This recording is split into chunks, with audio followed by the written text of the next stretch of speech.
and I don't have a great way of heating myself when I'm out camping. So I thought I would get some sort of heating device because I no longer have my car to keep me warm. This is what I found.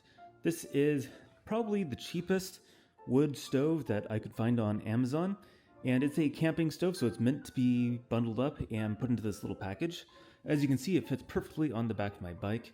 I will have to be carrying my backpack on my back for this particular trip, but that's okay. All the wood stove parts, except for one, fits inside the wood stove, so it is very self-contained, and it folds up very nicely. Before I take this wood stove camping though, I want to take it to the beach and do some tests on it, just to make sure that it performs properly. And also, apparently it is painted and it takes a couple of hours for some residue of the paint to burn off. I think this is true for most wood stoves, so we'll do that before we actually need to rely on it. Riding with the wood stove on the bike was actually quite straightforward. It's very light, and so it doesn't really affect the handling of the bike that much. I did find, though, that the wood stove does rattle a lot, and to try and stop the rattling, I did shove my rain gear in between the wood stove and the bicycle, and also the lock for the bicycle. However, my rain gear eventually fell out of the bike, and I had to put it back in to try and cushion things again. It was a noisy ride, but it was otherwise largely uneventful. Once I got to the beach, I found a nice secluded area kind of towards the end of the beach, and it was all surrounded by logs. It looked like it may have been used as a fire pit before. And I decided to set up my stove at this location. Setting up the stove is very easy. The chimney is really the biggest thing that needs to be set up, and it's just a matter of placing each segment of the chimney on top of the other. There really isn't much that secures the pieces together, so it makes it up very quick. The stock chimney does not come with any sort of rain cap or spark arrestor or any sort of wind protection or anything like that. It's just a straight through chimney. So I had to go online and find a rain cap for this size of pipe. Fortunately, a lot of camping stoves use exactly the same diameter pipe, so finding a rain cap was easy and inexpensive. The rain cap that I found had guidelines that hold the cap and actually the entire chimney down, and it keeps the chimney from tipping over and starting a fire. So I thought that was really important to use, especially in a windy, rainy area. The window for this wood stove just drops into the front of the door. There really isn't anything that secures it in place, which is kind of strange, I think, but it's a functional design, and you do have to take the window out if you are transporting the wood stove. The other interesting thing is this wood stove has a circle cut out on top and a small circular piece of sheet metal with a hole in the middle, which goes into the top of the wood stove. I think this is to create kind of a hot spot on the top of the wood stove.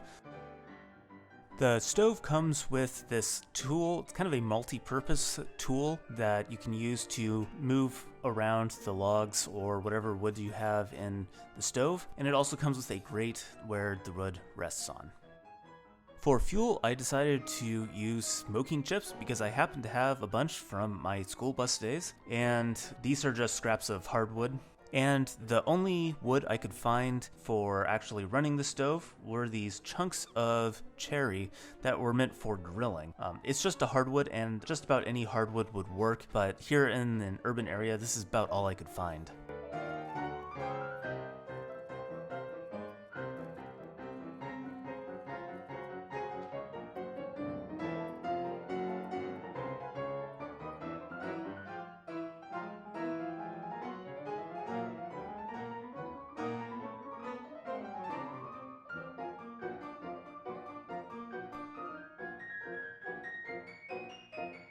Using those wood chips as kindling really proved to be a little bit tricky to get the fire started.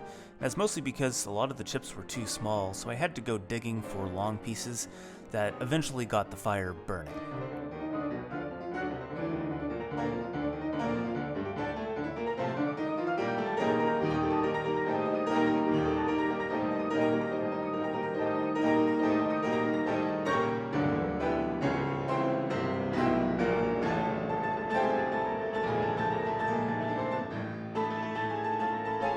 Once the fire got going though, it was actually very easy to maintain this fire. There was actually very little smoke. It seemed to be burning the wood extremely efficiently. That's partly due to the high quality wood that I was burning, and probably also partly to the design of the stove. Since I was sitting there burning my wood stove, I decided to try and make a cup of tea. So I pulled out my tea kettle and tried to boil some water.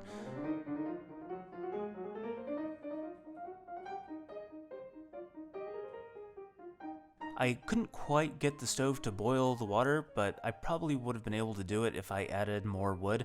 I just didn't want to be running my stove for that long.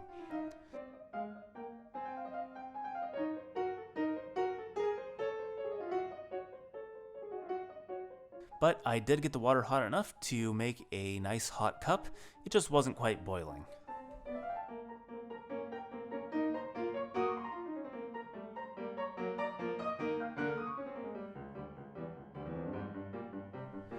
Packing up the wood stove was extremely easy as well.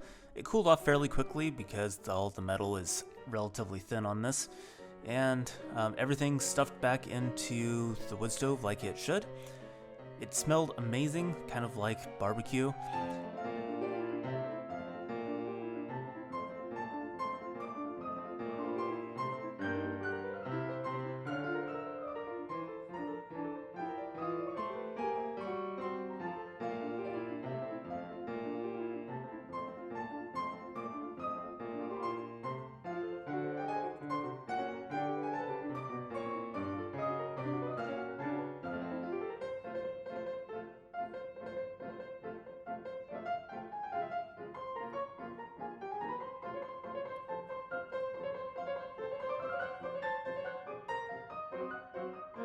And it went back onto the bike, and I headed home.